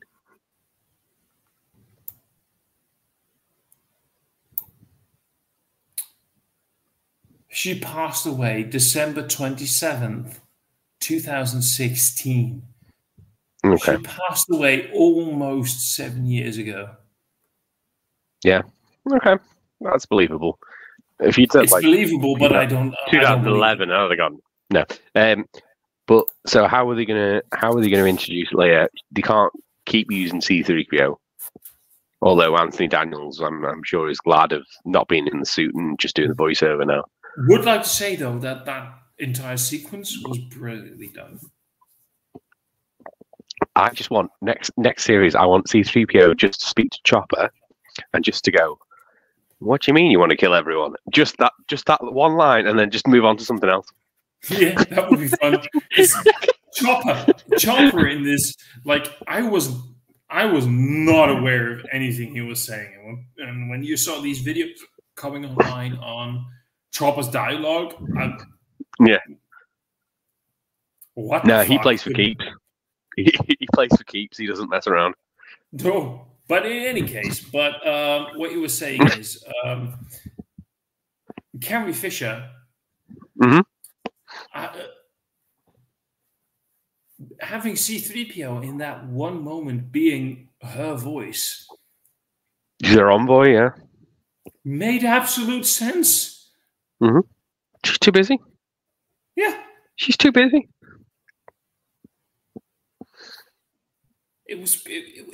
I'm sorry, but it was great. And that is she is the general. She is the 5-star general of the whole fleet. Exactly. How do you make homage to a character that is not alive, whose actress is no longer alive? Mm-hmm. It was brilliantly done. Mm-hmm. But how do you keep this up? Exactly. Exactly. So you have ideas, go for it. Well, let's talk of her daughter carrying on. Her daughter is a very talented actress. I want to say, because her daughter has got her father's surname, not Fisher. I can't remember. Her first name's Billy. Billy something. I'm not sure, but I know what you mean. But it's her father's surname. It's not her. It's not Fisher. I can't remember. Lord. Billy Lord. It's her father's surname. Something along those lines. No, it's definitely Billy Lord with a U. She done loads of stuff. American Horror Story. She's been in Star Wars. Who was she in Star Wars? She's in the sequels. She's in episode 8 for sure. Might be in episode 9 as well. Mm. And so she may have been in Rogue One. Mm. Oh, maybe it was just Rogue One. But in any case. Yeah, that would be nice. And then maybe superimpose her mother's face over it, because they've got very similar facial features. But having said that, you can actually create the Leia character without showing the Leia character through, as you said, because you're gonna have to hear her voice at least. No, but as a spokesperson, because you mentioned this, what do we have right now? We have characters like Mon Mothma, and we've seen Mon Mothma in both Andor and in Ahsoka. Yeah, but you have to consider also as well, that's not the same actress that was Mon Mothma in the original series. Exactly. We have the younger but older, Mon Mothma, who can be a spokesperson for a Leia. But she had such a small part in Empire. It's not a big part. Empire? You mean Jedi? Is it not in Empire where she's on a Hoth? No, Empire. Not Empire. No, she wasn't in Empire. She wasn't in Jedi. She was the... Anyway, she was in Empire. She was not in Empire. She was in Return of the Jedi. Having said that, so we can have a spokesperson for Leia and not show Leia, because in real life, of course, for people like you and I, you're British, I'm Dutch, we get to hear and see a lot of Joe Biden, the President of the United States. But in the United States, he's not always conscious. No, but in the United States, most people will hear news from Joe Biden through spokespeople. Yeah. Whereas in this country, obviously, we have a cabinet, so depending on what it's about, you generally hear from the minister for that particular issue. Yeah, but having said that, we can do the thing where we get Leia through spokespeople. And if we want to see Leia, we can, you get to use the CGI thing with her daughter, whatever. But your point is valid. We can still have Leia. Yep. I think that's more of a match for Thrawn than Luke would be, because Luke will just smash and grab. I know that in the expanded universe, Luke was a master strategizer. Is that a word, strategizer? Yeah, strategist. Strategist. I don't think that what we've seen so far on screen. I have this. He's very early in his career. You think about it. He is, when you saw him and Grogu, he is actively building the Jedi Academy. He's literally putting the bricks there. Here's the thing, right? I have this thing about Luke. Fans are going to hate me for this, and you are going to hate me for this. Luke is an idiot. Because He's naive. Luke was 15, 16, right? And he always grew up with this concept, I want to be like a hero. And I have these flights of fantasy where I'm a pilot. And he's a farm boy. He's a farm boy, and I'm a fighter pilot. And then suddenly, here's this wizard who says, you know, you're strong in this sort of like magic thing. And here's a princess that has a message for you. And let's go do heroic shit. And if you follow me, I will teach you in the ways of the wizard shit. And then suddenly the wizard dies. And he's like, what am I gonna do? And then the princess is like, be a person in this sort of rebellion military that we have. And he's like, okay, I will do this. And then he becomes that. And he finds out in this period of being a person in this rebellion military that he has actually capabilities of doing things with his wizard shit, but he doesn't know how to. And then he gets caught by a snow monster. And then he almost dies. And then a fever dream tells him, go to a swamp planet where a little midget will tell you how to use the shit. Essentially, he's a troll. Yeah, so he goes to a desert, like a swamp planet, and the swamp planet creature tells him, you are very powerful. Okay, this is good. He learns shit. And then he goes to a fucking floating city, and the floating city has a person that tells him, I am a majestic... I'm blanking with words here. Who are you talking about? I'm a majestic space lord who's your father. Okay. And you need to follow me.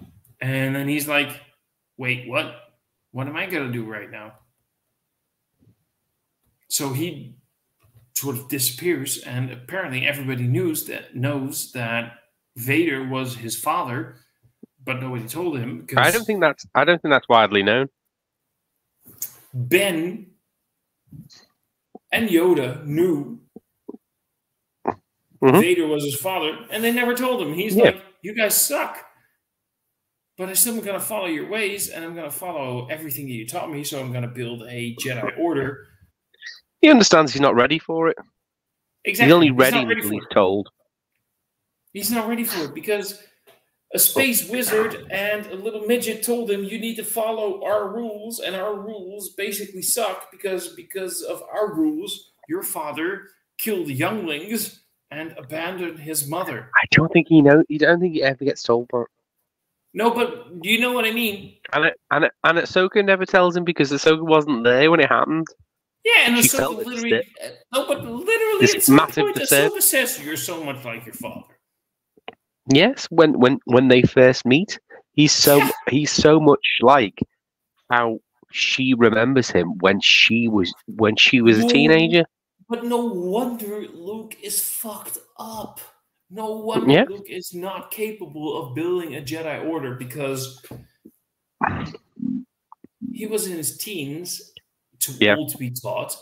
But apparently, some sort of space wizard and a space midget told him, "We're going to teach you." And then they taught him, "You're too old to be taught." But then they said, "Your father is a war criminal and killed millions. But you know what? You're supposed to follow him." And then apparently, you also have a sister. And way of off course target. The guy's fucked up. No, but what I'm saying we're is, going way off subject. But Luke is fucked up. Luke is fucked up. He's a fantasist. He's a fantasist. And the character that you need at this point in time is the character that they introduced in the expanded universe in the games. His name is Kyle Katarn. He was Luke's second in command, and he is a realist. Mm-hmm. He's a realist because he was in the Imperial Navy. Like Han Solo, he has seen the scum of the Empire. He lived it. He knows each side. He is a realist, and it takes him so long. He is in his early 30s before he can comprehend his ability with the Force, because he is so jaded. And you have two people there. You have the fantasist and you have the realist, and that's how that academy starts. Because he's his second in command, he's his first student. Because he has abilities within the Force. He shows foresight before he's even trained, and he lives in the Empire, and it keeps him alive. His foresight, because he sees things before they happen, so he avoids death, and he escapes the Empire, and he becomes a Jedi. And he is the person that is the voice of reason within that academy. He is the person that goes, "What the hell are you talking about? We're not doing that." He is straight man to Luke's funny man. The fact that in the expanded universe originally, Luke apparently built and maintained a stable Jedi Academy, not a and chance. Jedi Order. Build it. He maybe build it. But it's bullshit. He maybe build it because he maybe builds it because he lets robots build it, as you saw in The Mandalorian. But I'm telling you now, the person that does the admin is Kyle Katarn, because he's been in the Imperial Navy, and he's used to all this bullshit. Luke Skywalker is filled with PTSD. Of course he failed Ben Solo. Of course he failed many, because this dude was told as a young kid, "You're supposed to be amazing, and you're gonna be." He is an idealist. He is an idealist, and what an idealist needs is a realist. Yes. So the fact in the expanded universe that Luke was seen as this sort of great creator and hero. Do you think Luke Skywalker does the taxes for the New Republic? I'm telling you now, he does not. No way in hell does he do his tax returns. Kyle Katarn is there filling out the paperwork, Luke going Skywalker, swearing. Let's take one thing. Let's take it a bit. Luke Skywalker teaching younglings how to balance emotion and reason. Yeah. Luke Skywalker teaching younglings to balance. But he surrounds himself. In the expanded universe, he surrounds himself with ex-students, and that's what grounds him. But and in the movies that he was on his own. He just watched the thing burn down. It's so. Mark Hamill is somebody that kept saying, "I don't like what happened with Luke Skywalker in the movies, because that shouldn't have happened." Yeah, because you are apparently aware of what happened in the expanded universe, but that's not reality. He marries a con artist. Luke Skywalker is filled with PTSD. How can somebody that suffers from PTSD... He marries a con artist. He marries a con artist. He got tricked by an old dude suffering. Yep. Obi-Wan Kenobi suffers from PTSD, right? Yes, because he forgets a lot of the stuff, or he refuses to remember certain things. And Yoda only has one thing in his brain. Yoda's Yoda's insane. Yoda's insane because he spent so long on his own. He's gone shit crazy. And these are the two people that says you're gonna rebuild the Jedi. Of course. Yoda went from Kashyyyk, where he had killed the people that protected him for so many years. He decapitated them. He then rode on a Wookiee's back and escaped in a pod.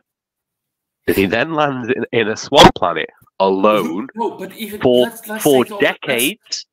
Let's take all of that away. Let's take all of that away. Like you just said, let's take all of that away. Yoda confronted the Emperor, said, "Fuck no," and I'm going to go to a swamp. Yeah. And this is the guy this is the guy that tells Luke Skywalker, "Go rebuild the Jedis." Yeah. He spent decades talking to himself, and you see that in Empire, where he's talking to himself because he spent decades on his own and gone absolutely nuts. And he literally says, "Yeah, we decided not to tell you that Darth Vader is your father because we thought that was a good idea." Yeah, and we thought that keeping your heritage from you. We thought that not telling you that the dude that destroyed the galaxy is your father was a good idea because we thought that would build character. But I say, this is why we need Kyle Katarn. If they get rid of him, between the start of when you could explain, you kill him off in that fire, that wouldn't make sense. Which is why Luke's so upset, because he loses his best friend. He loses the guy that does his taxes. Yeah, but also, here's my thing, right? People say that George Lucas right now could save. There's a lot of people, there's a lot of fans that keep saying if George Lucas comes back to Star Wars right now, he will save Star Wars. You need to realize... Dave Filoni. Exactly, because you need to realize that everything that you and I just hated on was created by George Lucas. Yeah. Everything that we just hated on was created by George Lucas. Yeah. George Lucas created the entire concept of Luke Skywalker not being able to comprehend and not being able to, Luke Skywalker did not have a support system. Okay. And George Lucas created this non-existing support system.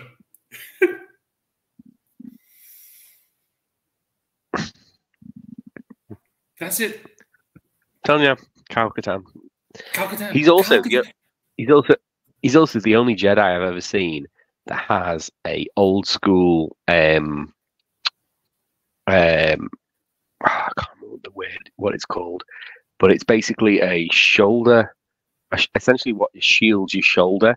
I assume it's made from because I've seen it block a lightsaber, so I'm assuming it's made from Beskar. But he uses it as he leans into fights with it because it's almost a shield, and that is the smartest thing I've ever seen anyone do.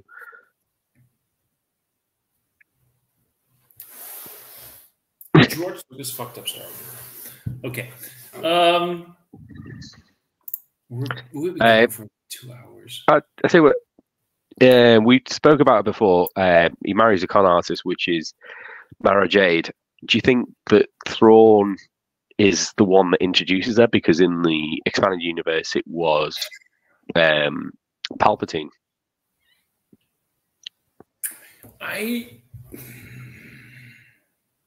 So here's the thing, right? I'm one of the biggest fans of The Last Jedi. I actually really think The Last Jedi is a great movie. No, but that's I know opinions differ. But that movie destroyed any chances of Mara being part of the current Star Wars mythology. Why? Luke is on his own. Luke is a lot of things, and he would leave his sister. Yeah. And he would leave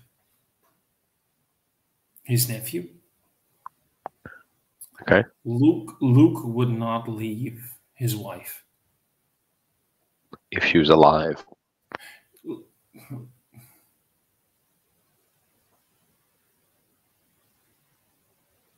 I will grant you that one. My point is, why does he turn Ben Solo to the dark side? And that's because he's in grief. Well, I have a different opinion of all of that, because that means that why do I feel Luke abandoned Ben? Because Luke is traumatized. Luke is suffering from PTSD. And Luke was this or kid. Grief, because his wife has been taken from him. I get that, but that's taking that into the equation. What? It could be. Go boil it down to what Yoda says. Love leads to hate. Hate. It's not not love. Attachment. Attachments. What happens, and how does that become hate? But that becomes because of loss. Luke was also attached. Why was Luke attached to Ben? Because he knew he would never have a child of his own. Yes, because he's lost his wife.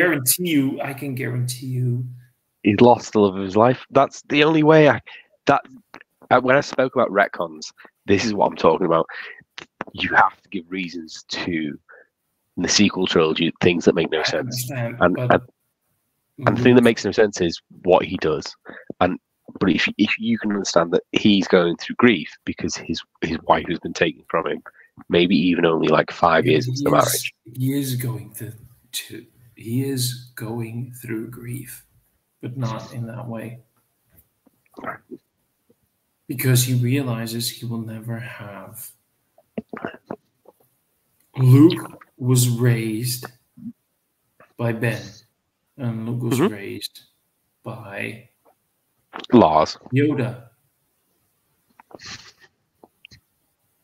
And Luke learned through Ben and through Yoda that Jedi do not form attachment. Jedi do not have spouses. We've already... Wait, give me a moment. Jedi do not have spouses, and Jedi do not have children. Mm-hmm. And he loved Ben like his own child because he knew he would never have children. Mm-hmm. And there is no grief. There is no grief bigger. I can guarantee you, there is no grief bigger than realizing you will never have children of your own. Mm-hmm. When you realize that, the attachments that you form. I agree, but I'm saying context.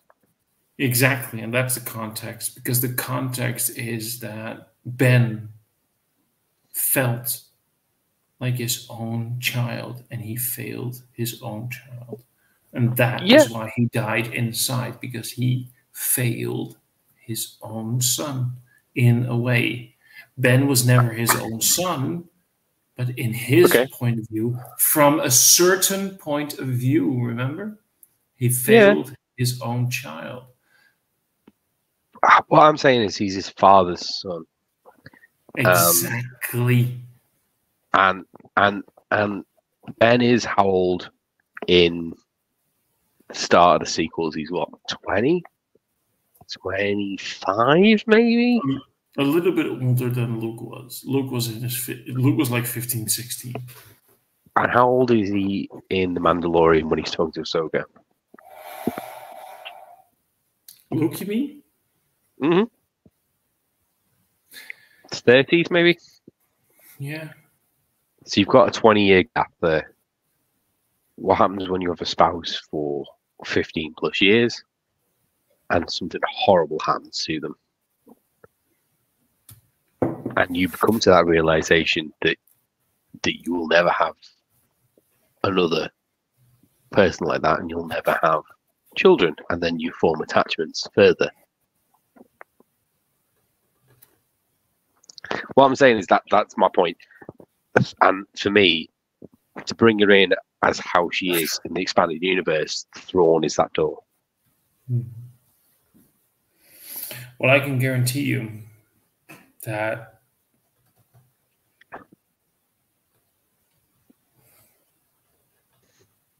you will do anything for them. Thrawn is that door for me, and it's. I think that's. You're not. She's still going to come in as a bounty hunter. Yeah, I think that's plausible. He has a life. There's a long time between him and taking Benedict apprentice. He has a whole academy. We've been going for about 2 hours now. Let's end it. And where do you think season 2 could, if we get season 2, could go to? I think we'll get the Ezra and Ahsoka and Sabine swapping places. I think that'll get resolved pretty quick within 2 or 3 episodes. That felt weird, didn't it? Ahsoka and Sabine being stranded, and with Ezra sort of making that all felt orchestrated into a way as in that's going to be resolved quickly. Yeah, it felt unnatural. We basically started where we were, just in reverse. Yeah, if there was one thing that I did not like about the show, I like the idea of Balin being stranded. Yeah, because that's what we wanted. And Haiti being stranded, because that made sense. But Ahsoka and Sabine being stranded, it felt like literally what you just said. It felt like one of those things that would be resolved in an episode or 2. Yeah. Now, what do you think about Balin and Mortis Gods? I would love to say that I think he'll be recast and they'll follow that storyline up. But knowing Disney, I don't think he'll be recast. I think they'll just leave it where it is. I think it will be recast. Sorry, a little bit of yawn. I think it will be recast because I think it is way too important to be ignored. Because it's important to Filoni. I don't think it's important to Disney. Yeah, but I don't think they're the same thing. Disney follows fans. And fans want resolution. No, trust me. Fans want resolution. So, where do you think... I can see it being explained in the comics. That's it. I think it'll be dropped on the series and they'll follow up in the comics. Okay, so whether comics or show, where do you think it's going to end? I think it'll go through the Mortis Guards and stuff like that. I just can't see that happening in the next series. I think it just won't appear. It'll be a canonized comic afterwards. I think that's the cheapest and best way that they think that they can resolve it. Will he find the Mortis Gods? Yes, and I think he'll be corrupted by the brother further. Okay. That's what I want to know. I think that... Because the sister's not there. The sister's the owl that follows Ahsoka. I think because the owl is with Ahsoka. Mm-hmm. Exactly. I think that he will not find the brother. I think he will find what he sees. I think this is the thing. When you search for the Mortis Gods, you will find what you were looking for. And I think that he will find completion. And I think that he will find, in the end, the father. I saw a very interesting theory online. Oh, sorry. Someone walked over my grave. I had a very interesting theory online. Abeloth, who is a Sith, a Sith master in the comics, who's also a Night Sister, had a lot of dark side magic. Apparently never dies. It's like basically like it keeps getting resurrected, which I thought would be an interesting one with Morgan Elsbeth essentially being resurrected. I think that'd be an interesting theme if they did that. I don't think it'll happen. It's just I think that was an interesting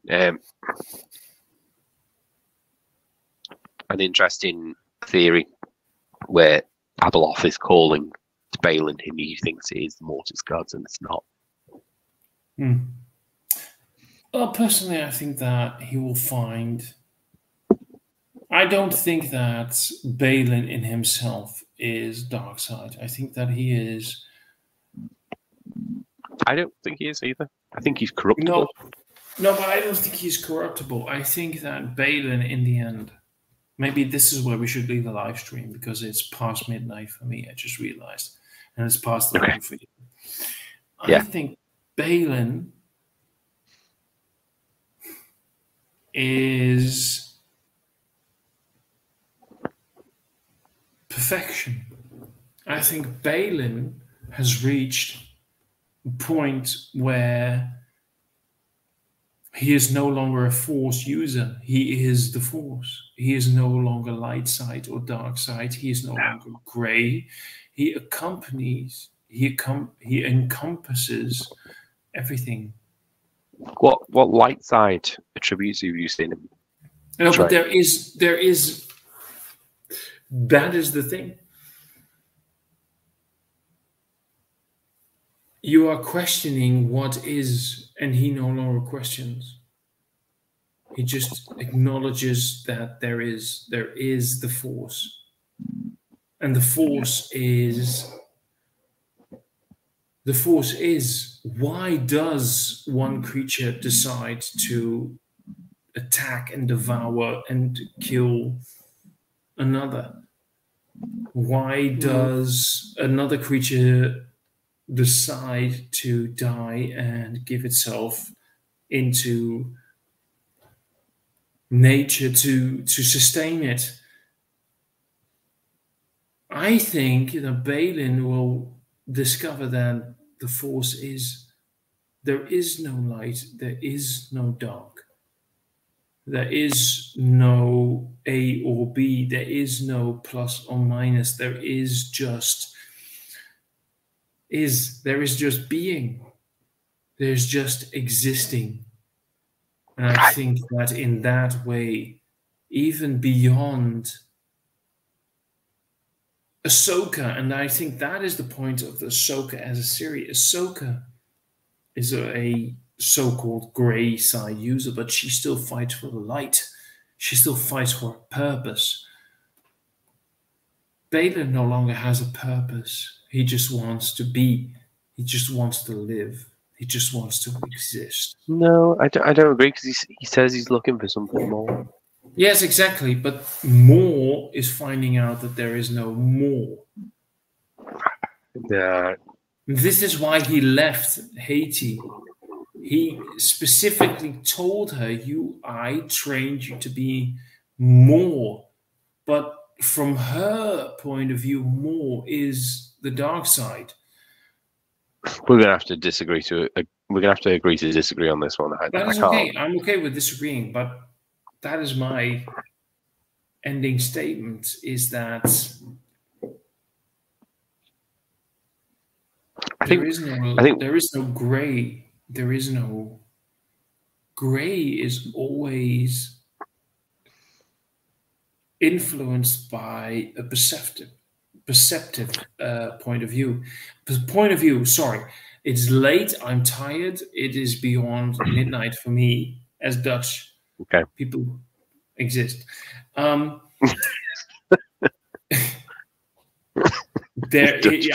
was a joke. That was a joke towards you because you always tell me that when it grows dark, Dutch people are no longer alive. No, I didn't say that. I said you turn into pumpkins. There's a difference. We always turn into pumpkins. Or clogs. Or clog. Wooden shoes. just a pair of wooden shoes just appear on the table, and that's There is pull them no all in. light.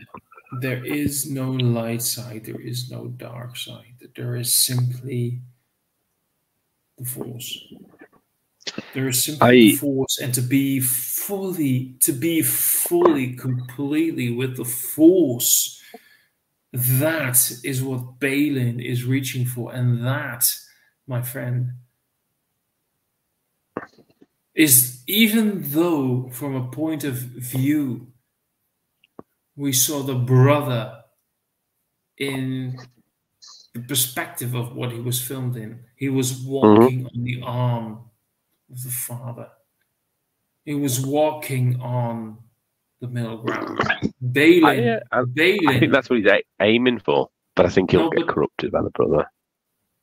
I will accept that that is your point of view, but for me, Balin will be the uttermost perfection of the Force ever, and the most perfect voice of the Force, and the most perfect Force user ever. Because do we think that do we think we'll see more Rex and Cody flashbacks, or even actual Rex in the next series of Ahsoka? Really? No, I think that the actor playing him will be gone from Star Wars. Tamara Morrison. Yeah, I think he will be gone from Star Wars. I think the clones. He plays Boba Fett. Why would you not use him as other characters? He's done for. You think he's done? Okay. His character is done. Clones are done. Rex is done. Cody is done. Okay. Welcome to the 24th century of Star Wars. Okay. I think that's a good point to leave on. No, I think we're going into 2024 Star Wars, where with a few small visual nods to the trilogies that we've had, I think that Star Wars is now entering a completely new way of living. I think we'll still see him as Boba Fett, because I think that story's not finished yet. God, I hope it is, because Boba Fett was boring. It was, but I think he'll be more of a cameo character rather than a series focused on him. I hope not. I really hope not. My friend, shall we end this on where it has? Okay, I'm going to click end stream. I would like to thank you for joining me. I would like to say bye-bye to everybody who's watching, which is not a lot. And I would like to say thank you to people who have rewatched this, even though it was probably boring for all of you. Maybe. From a certain point of view. From a certain point of view, but it gave me and Adam a lot of fun, and that is important. So, cheers to you, my friend. Cheers. And till the next stream. Mm-hmm. Bye-bye.